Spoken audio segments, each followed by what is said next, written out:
Tonight, we give you an update on the teen who escaped Whitman County Juvenile Department. And Voyland hires some new directors. And animal researchers find an unusually large cougar. Murrow News 8 starts now.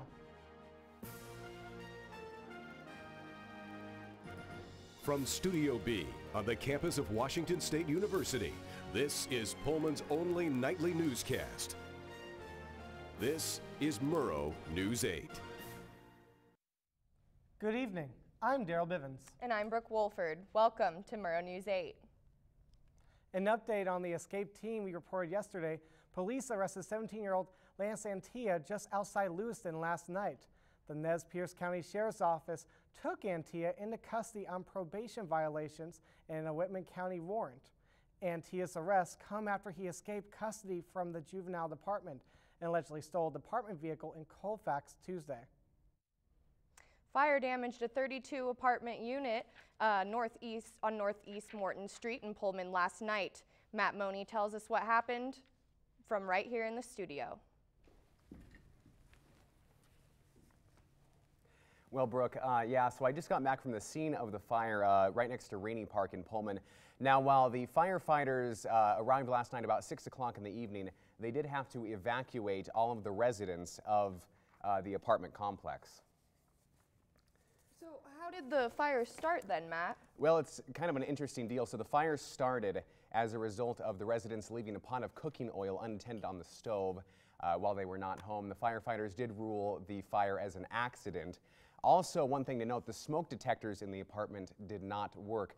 But oddly enough, another fire started right about the same time last night on Military Hill over on Cleveland Street, also caused by grease left unattended on the stove. Pullman Fire Marshal Chris Waring believes the tenant's cat turned the stove on while they were not around, but the fire did not injure any of the residents. From the Morton Street fire scene in Pullman. Well, that sure is a talented cat. Stage performed Volume of Smoke, their final play for the semester, over the weekend. Dealing with an uncertain future, Jennifer Forsman provides more information on the group's determination to move forward. In the theater of Daggy Hall, students prepare for what may be their last curtain calls they get while at WSU. University-wide budget cuts and the elimination of the performing arts program has left the future of WSU's student theater group Stage up in the air. If this would have happened either my freshman year or even last year, I probably would have transferred. But because it's happened my junior year, I'm almost done, there's no reason to transfer, and it sucks that it's not being seen for what it is and people just think they can throw it away. As an RSO, the group will continue to be a part of WSU's community. The budget cuts leave the group's access to Daggy Hall unknown, though. Spaces like the theater, their meeting rooms and storage spaces for props and costumes, like the one behind me, may be redistributed. One thing known for certain, both of the group's facility advisors, Mary Trotter and Benjamin Gonzalez, will be cut along with the performing arts program at the end of the spring semester. We won't have a performance space anymore. We won't have this space anymore. We won't have our own space where a lot of us come. We have a nice space to do homework, and like that, our space is being taken away from us. Stage receives funding from external grants and revenue from ticket sales. With university budget cuts, the group searched for additional funding sources such as service and activity fees from ASWSU. Jennifer Forsman, Murrow News 8. The W.M. Keck Foundation awarded WSU scientists $1 million to develop molecular machines that self-replicate and produce pounds of 100% pure material. Professors James Brozick and Carrie Hips research could create new ways of creating everything from smartphones to life-saving cancer drugs, one atom at a time, to exact specifications. This research may contribute to WSU's top 25 public research universities goal by 2030. The Voyland College of Engineering and Architecture appointed 2 new directors. Partha Pandey accepted the appointment as director of the School of Electrical Engineering, and Indranath Dutta became the director of the School of Mechanical and Materials Engineering. In 2009, Pandey received the National Science Foundation Career Award. Dutta has authored over 200 papers and owns the rights to 4 U.S. patents. Governor Inslee signed 2 measures into law to change the standard to hold police criminally liable for using deadly force improperly. Washington stands alone in holding a standard that requires proof of actual malice when prosecuting police who use deadly force without cause. With this new standard, the court will not have to prove malice in deadly force cases. The Washington Department of Fish and Wildlife tagged the largest cougar in Washington state, weighing nearly 200 pounds. Researchers found the big cat in Pend Oreille County Monday. They estimate him to be about 9 years old. Trapping the big cat is part of a research project in Chihuahua that looks at the interaction between wolves and cougars that prey on deer and elk. Now, when we come back, Mississippi passes a new abortion bill. And President Trump agrees to meet a rather controversial country leader. Stay tuned. Good one, son. Last summer, my new dad took me on vacation. First, we went deep sea fishing. Wow! I'm so proud of you, son. And then we went on Thunder Shark. That was awesome! Let's go again. 3 times. I gotta say, it was pretty cool. You don't have to be perfect to be a perfect parent. Thousands of kids in foster care will take you just as you are. Oh, not again. If you want to be a parent, it doesn't matter how you play, what you wear, how you dance, or even what direction life takes you. You just need to be there. You don't have to be perfect to be a perfect parent. Thousands of teens in foster care don't need perfection. They just need you. President Donald Trump recently accepted an offer to meet with North Korean leader Kim Jong-un by May of this year at the latest. South Korea's national security advisor gave this invitation to Donald Trump on North Korea's behalf, saying Kim Jong-un would put Pyongyang's nuclear and missile program on the table. This will become the first meeting between the United States and North Korea to ever occur. President Trump signed orders to slap tariffs on steel and aluminum imports from every country other than Mexico and Canada. Many Republicans, including House Speaker Paul Ryan, disagree with the administration's approach. Speaker Ryan advocates instead for targeted enforcement against bad trade practices from countries like China. He says he will start with 25% and 10%, but depending on the country, he may raise those rates. Sticking with 10 and 25 initially. I'll have a right to go up or down, depending on the country, and I'll have a right to drop out countries or add countries. We just want fairness. Domestic steel workers applauded the president's move, and U.S. Steel announced plans to restart an idle blast furnace in Granite City, Illinois, and rehire around 500 workers. Trade ministers from 11 Pacific Rim countries signed a sweeping free trade agreement yesterday, which does not include the United States.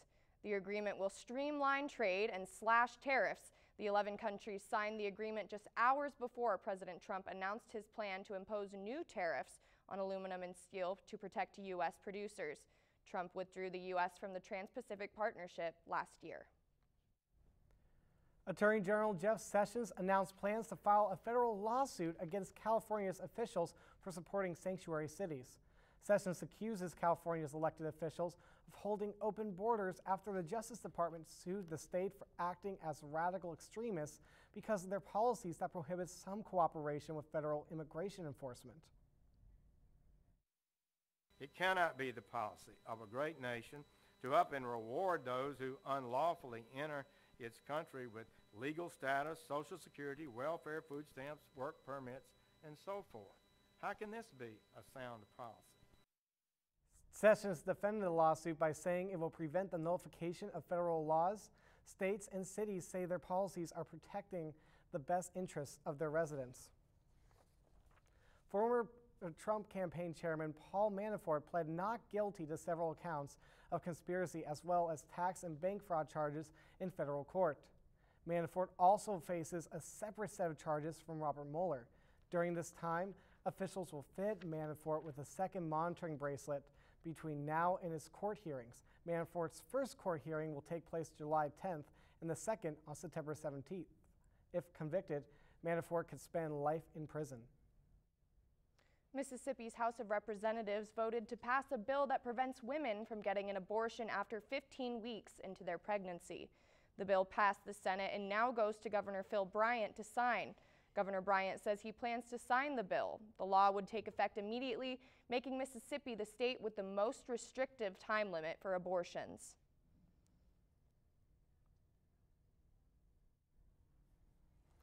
Congressional leaders began to investigate sexual misconduct claims in the United States Forest Service Agency. This comes after the current chief, Tony Toke, resigned abruptly this week. But with that, we're going to go right to break with Jesse Maywald bringing us the weather to see if spring will live up to its name. We'll be right back.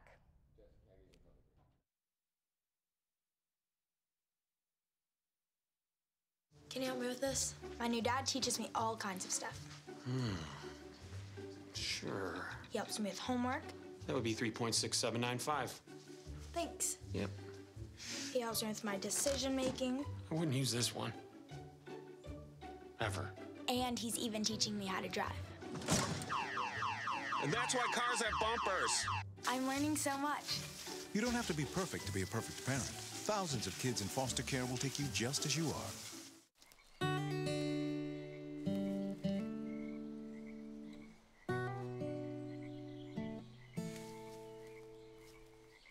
When you're out there, there's no telling what you'll find. I see it, I see it! Oh, look at you. There are some moments only the forest can inspire. Find yours at discovertheforest.org. Spring break is here. Jesse, any snow or ice to worry about for anyone traveling home? You know, it seems to look pretty good, Daryl. Looking to return home for anyone traveling. Looking into for today, we have an average of about 53 degrees, and today's high is 45 degrees, which is a little bit warmer than yesterday. And we have a 25 degree winds, or 25 mile an hour winds coming from the west, which is a little bit blustery when I was walking in here this morning. Looking at Spokane and Pullman today, 45 and 47 degree high, pretty similar. And looking into tomorrow, the morning is going to be pretty warm, and same with the afternoon. Then it's going to get a little bit colder by the evening, so if you're thinking about leaving and going home, make sure you leave early in the morning. Looking forward to the 5-day here.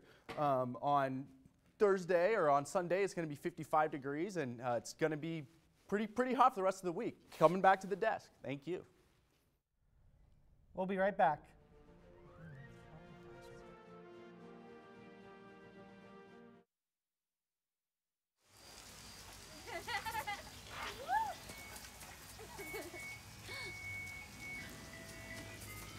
Mom, can we get some ice cream? Please, Mom, please. No, we're having dinner soon. Please.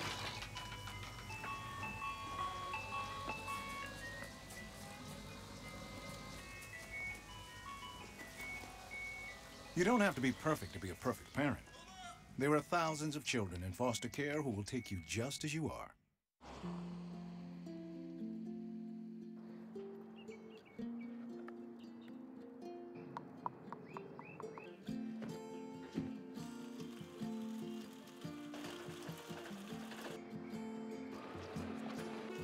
Dad's home.